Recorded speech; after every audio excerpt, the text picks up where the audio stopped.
다 함께 사도신경으로 신앙 고백 드립니다. 전능하사 천지를 만드신 하나님 아버지를 내가 믿사오며 그 외아들 우리 주 예수 그리스도를 믿사오니 이는 성령으로 잉태하사 동정녀 마리아에게 나시고 본디오 빌라도에게 고난을 받으사 십자가에 못 박혀 죽으시고 장사한 지 사흘 만에 죽은 자 가운데서 다시 살아나시며 하늘에 오르사 전능하신 하나님 우편에 앉아 계시다가 저리로서 산자와 죽은 자를 심판하러 오시리라. 성령을 믿사오며 거룩한 공예와 성도가 서로 교통하는 것과 죄를 사하여 주시는 것과 몸이 다시 사는 것과 영원히 사는 것을 믿사옵나이다. 아멘. 찬송가 314장을 부르시겠습니다. 찬송가 314장 부르시겠습니다. 내 구주 예수를 더욱 사랑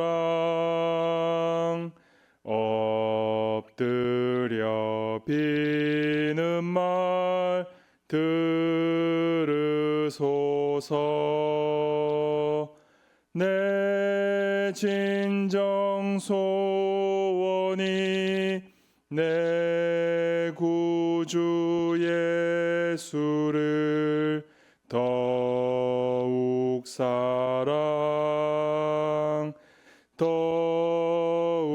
사랑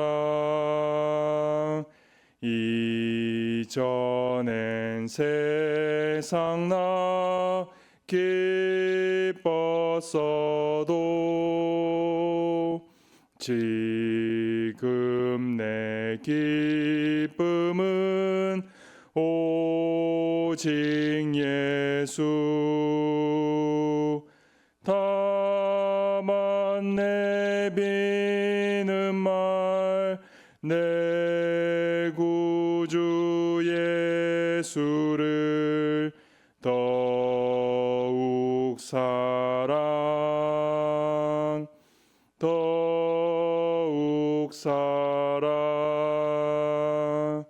이 세상 떠날 때 찬양하고 숨질 때 하는 말 이것일세. 다만 내비는 말 내 구주 예수를 더욱 사랑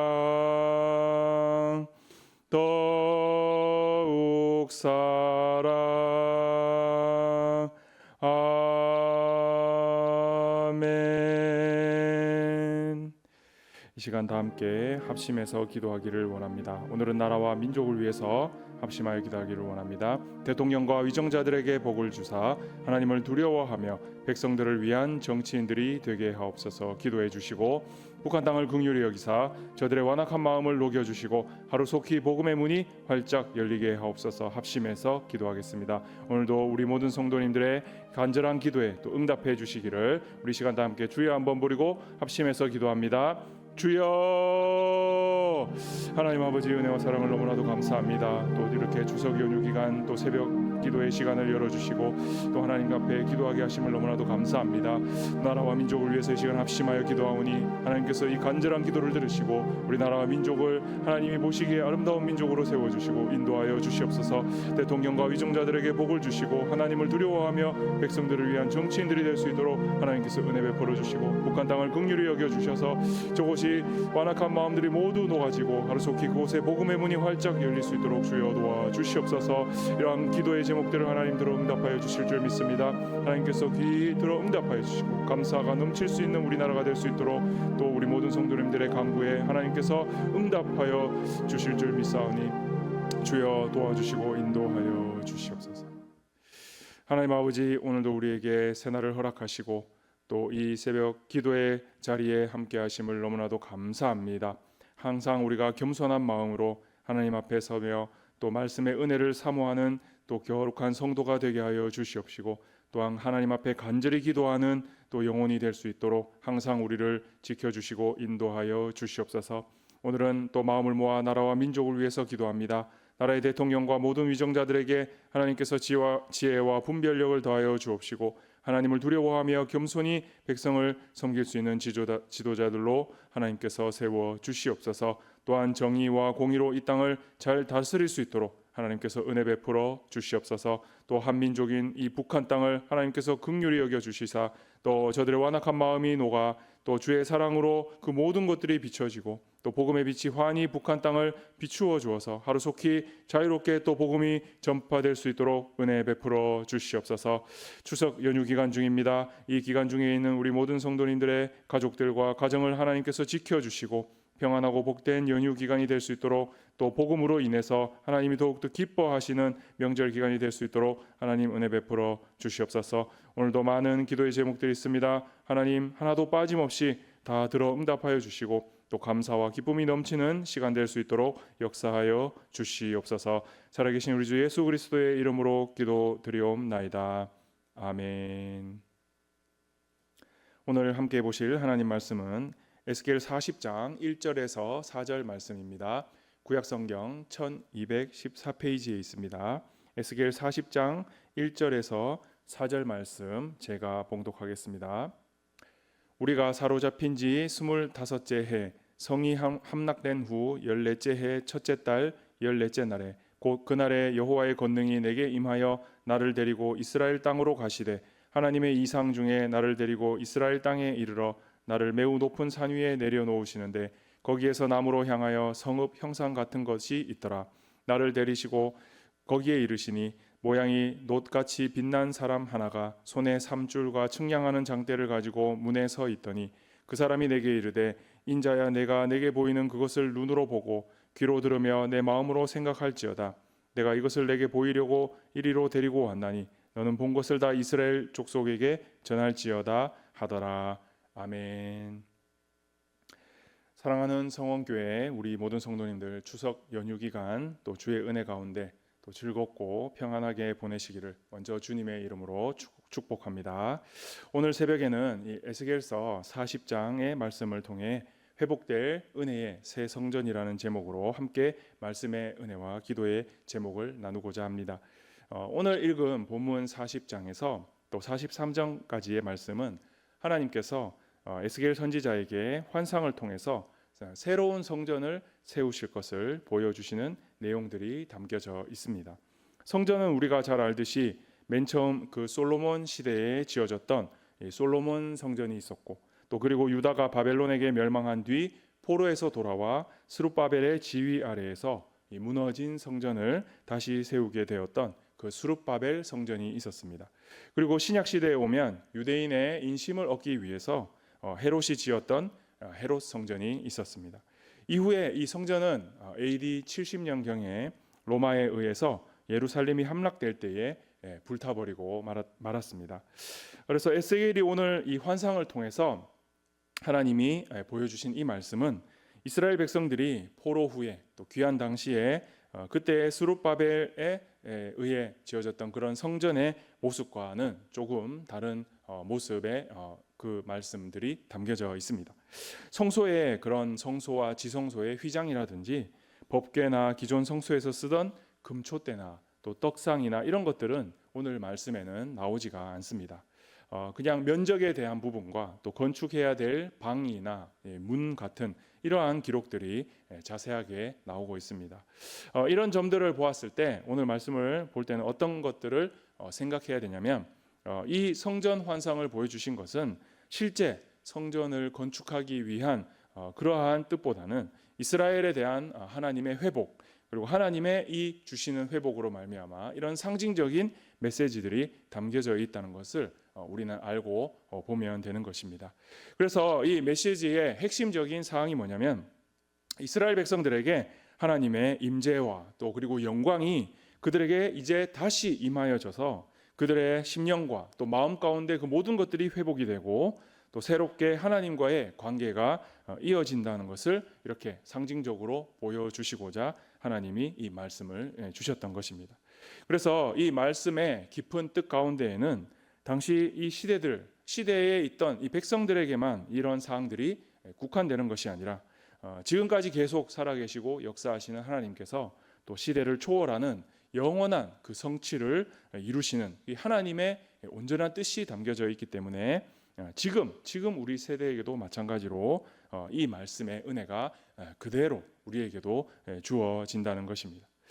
지금은 예수님의 부활을 믿으며 또 다시 올 것을 믿고 기다리는 시대가 바로 우리 시대입니다. 우리는 지금의 시대를 살아가면서 또 예수님으로부터 받은 그 은혜로 인하여 우리는 거룩한 성전이 곧 우리 자신이라는 것을 알기 때문에 이제는 우리가 이 은혜를 떠올리면서 또 이 메시지의 내용들을 잘 귀담아 들어야 되고 또 우리가 깊이 묵상하고 또 새겨 볼 수 있어야 될 것입니다. 먼저는 우리가 이 당시 시대의 상황을 조금 들여다보면서 이해를 해야 될 필요가 있는데, 그것은 당시의 이 이스라엘 백성들이 굉장히 극심한 고통 가운데 놓여 있었다는 겁니다. 이스라엘 백성들을 보니까 너무나도 처참한 심정과 또 나라가 이 무너지고 멸망한 뒤에 엄청나게 힘든 절망과 고통 속에 그들이 지금 빠져 있었다는 겁니다. 빼앗긴 나라, 그리고 무너진 성전, 또 다 흩어져 버린 백성들, 이 모든 것들이 다시는 회복이 될 수 없다고 생각을 하고 있었던 것입니다. 특히나 이 하나님의 성전이 불타버렸을 때에 그들은 모든 마음이 다 무너져 내리고 말았습니다. 이스라엘 백성들의 중심은 무엇이었냐면 곧 하나님 중심, 또 성전이 중심적인 삶을 살았기 때문에 이런 경우를 맞이했을 때 엄청난 큰 고통에 빠질 수밖에 없었다는 것이죠. 예루살렘 성전은 이스라엘에게 그냥 단순히 건물만이 아니었습니다. 하나님께 드려지는 제사를 통해 죄를 씻음 받고 또 하나님의 영광을 체험하며 하나님께 감사를 드릴 수 있던 유일한 통로이자 또 유일한 영혼의 거처가 바로 성전이었습니다. 그래서 그들은 성전이 무너진다는 것은 있을 수 없는 일이라고 생각을 한 것입니다. 하나님의 임재의 상징이었고 또 그들의 신앙의 중심이었으며 민족의 자존심이 바로 성전이었습니다. 그래서 지금 멸망당하고 또 포로 시대에 들어가게 된 이들의 고통이라는 것은 하나님으로부터 버림받은 또 외면받은 그러한 성격을 띠고 있는 아주 크나큰 충격적 고통이었다는 것입니다. 그래서 그들은 이렇게 고백합니다. 시편 137편 1절에 보니까 우리가 바벨론의 여러 강변 거기에 앉아서 시온을 기억하며 울었다라고 이렇게 고백하는 것을 성경을 통해 알 수가 있습니다. 이들의 눈물이라는 것은 그냥 단순히 고향을 그리워해서 흘리는 눈물이 아니라 바로 모든 것을 다 잃어버린, 하나님을 잃어버린 슬픔, 그런 슬픔이 바로 그들의 슬픔이었다는 것입니다. 또 이것은 그냥 단순히 하루 이틀로 지속이 된 것이 아니라 계속해서 몇 년 동안이나 이 슬픔이 오래 가고 있었습니다. 오늘 읽은 1절 말씀해 보니까 서두에는 이렇게 나옵니다. 우리가 사로잡힌 지 25째 해 성이 함락된 후 14째 해 첫째 달 10째 날에라고 이렇게 자세하게 성경은 기록합니다. 25년 동안이나 그들은 포로 생활을 계속하고 있는 진행 가운데 있었던 것이고 또 성전이 무너진 지는 이미 14년이라는 시간이 지나버린 것입니다. 시간이 지금 너무 많이 흘렀고 오래 흘렀습니다. 이제는 다시 돌아갈 수 있을 것이라는 희망은 이들에게는 전혀 없었다는 것입니다. 그런데 하나님은 바로 이 시점에 에스겔을 통하여 환상을 보여주셨는데 그것은 새롭게 성전을 세우겠다라는 새 성전을 향한 메시지였습니다. 백성들의 상황은 절망 속에서 이런 것들을 새롭게 한다는 것은 상상조차 할 수 없었지만 하나님은 이렇게 절망 가운데 찾아오셔서 그들에게 소망의 메시지를 주셨던 것입니다. 사람에게는 포기가 있을 수 있습니다. 하지만 하나님에게는 포기라는 것이 없습니다. 하나님은 다시 회복하실 수도 또 모든 것을 다 일으키실 수도 있는 분이 바로 하나님이시기 때문입니다. 이스라엘 역사를 보면은 이스라엘 역사에는 이런 역사들이 참 많은 것 같습니다. 출애굽 광야 또 출애굽 당시와 광야 생활 당시에도 그랬지만 홍해 앞에서 그 상황 가운데 또 광야의 그 메마른 사막 위에서 늘 백성들은 갈 길이 막막했고 앞이 너무나도 막막한 그런 절망스러운 환경들밖에 없었습니다. 표현하자면 갈 수 없는 길, 그리고 포기라기보다는 아예 갈 수 없는 길이 그들 앞에 항상 있었던 겁니다. 그래서 이스라엘 백성들에게는 절망이라는 것이 자신들의 이름표처럼 따라다녔던 것이기도 했습니다. 그런데 하나님은 그때그때마다 어떻게 이스라엘 백성들을 인도하셨습니까? 그때그때마다 하나님이 하나님이심을 나타내고 백성들에게는 기적의 손길을 베푸셔서 그 길을 하나님의 인도하심으로 무사히 다 지나갈 수 있게 해 주셨던 것입니다. 홍해를 갈라주시고 광야에 물을 내어주시고 백성들을 인도하신 하나님, 모든 것이 다 무너진 것 같았지만 그 백성들을 인도하시고 붙잡아 주신 하나님이 바로 이스라엘 백성들과 함께 하셨다는 사실입니다. 지금도 마찬가지입니다. 모든 것이 무너진 것 같은 이 포로된 백성들을 찾아오셔서 하나님이 새롭게 성전을 세우겠다라고 말씀하신 이 말씀은 바로 홍해 앞에 광야 앞에서 맞았던 그 기적의 상황과도 같은 기적의 메시지라고 볼 수가 있는 것입니다. 오늘 우리의 삶에도 이러한 은혜가 반드시 필요하고 우리에게도 충분히 주어질 수 있다는 사실을 우리는 믿음으로 보아야 합니다. 왜냐하면 하나님은 지금도 살아계시고 역사하시기 때문입니다. 내가 모든 것을 포기한 순간에도 하나님은 포기하지 않으시고 우리를 도와주시고 있다는 사실입니다. 말씀으로 우리에게 소망을 주시며 기적의 역사들로 인하여 우리를 인도하시는 하나님이심을 우리는 결코 잊어서는 안 될 것입니다. 혹시 지금 상황 가운데 너무나도 어렵고 힘들어서 인생이 무너진 자리에 계신 분이 있을까요? 그렇다면 그 자리가 끝이 아니라는 것을 명심하시기 바랍니다. 하나님은 바로 지금 그 자리에서 새로운 성전을 약속하시고 이끌어 주실 것을 약속하시는 분이심을 믿으시기 바랍니다. 세상 사람들을 보면 그들은 하나님을 믿지 않고 자기 힘을 믿기 때문에 인간적으로 해보고 안 되면 다 포기하고 마는 것이 바로 불신자들입니다.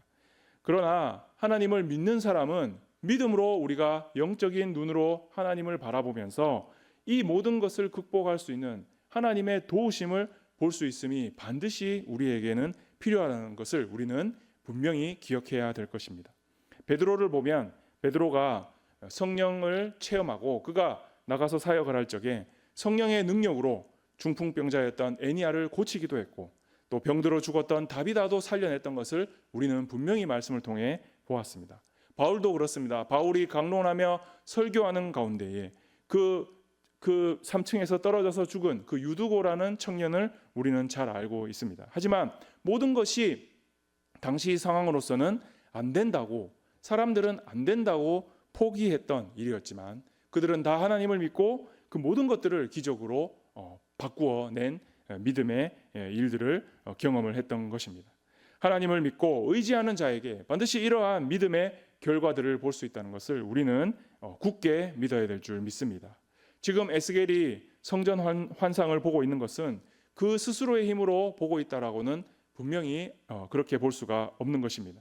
하나님께서 에스겔을 붙잡아 주시고 권능으로 그를 데리고 가셔서 이 메시지, 이 비전을 그에게 그리고 이스라엘 백성들에게 보여주시고 있다는 사실입니다. 2절 말씀해 보니까 이렇게 말씀하십니다. 하나님의 이상 중에 나를 데리고 이스라엘 땅에 이르러라고 말씀하고 있습니다. 하나님께서 에스겔을 데리고 가셨고 그리고 또 하나님께서 이런 회복이 있을 거라고 에스겔을 통하여 보여주셨던 것입니다. 에스겔의 힘으로는 이런 메시지를 스스로 말할 수가 없습니다.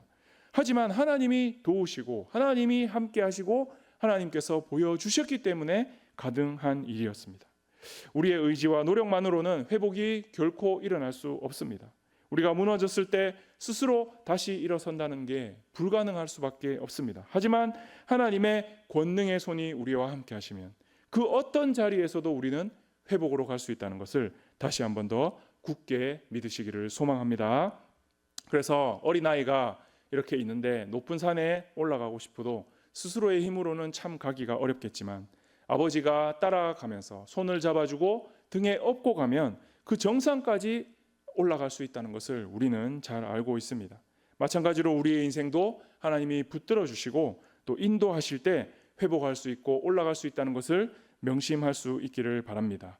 진정한 회복은 오직 생명의 주관자이시며 생사화복을 다 다스리시는 하나님께 있다는 것을 우리 모든 성도님들은 굳게 믿으시기를 바랍니다.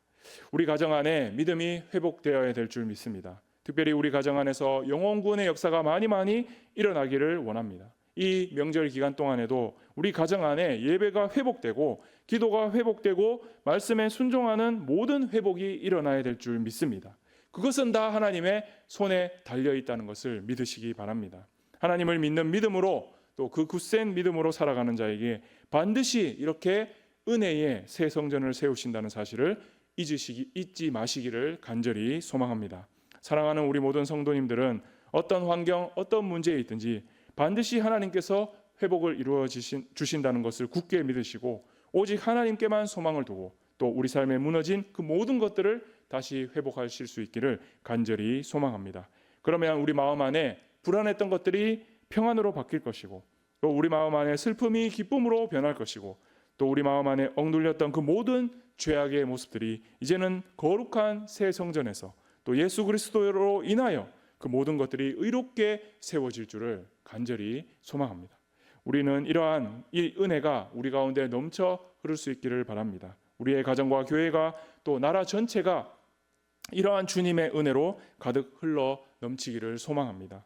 특별히 오늘 이 말씀을 통하여서 우리 모든 성도님들과 또 함께 모인 우리 모든 가족들이 이 연휴 기간 속에 하나님의 살아계심을 체험하고 더욱더 하나님께서 주시는 새로운 성전의 그 은혜가 많이 가득 넘쳐 흐를 수 있기를 주님의 이름으로 축원합니다. 우리 이 말씀 생각하면서 다 함께 주여 한번 부르고 합심해서 기도하겠습니다. 주여, 하나님 아버지 은혜와 사랑을 너무나도 감사합니다. 하나님께서 주신 이 말씀의 은혜로 우리가 정말 우리를 회복해 하실 수 있는 분은 오직 하나님이심을 믿고 우리 모든 가족들이 힘을 합하여 하나님께 소망을 두고 하나님을 믿는 그 굳센 믿음으로 살아갈 수 있도록 주여 도와주시옵소서. 우리 가정과 교회와 나라가 이러한 은혜의 강이 넘쳐 흐를 수 있기를 소망합니다. 항상 하나님께서 우리에게 부어주시는 놀라운 성령의 은혜로 말미암아 이 모든 은혜들을 경험하고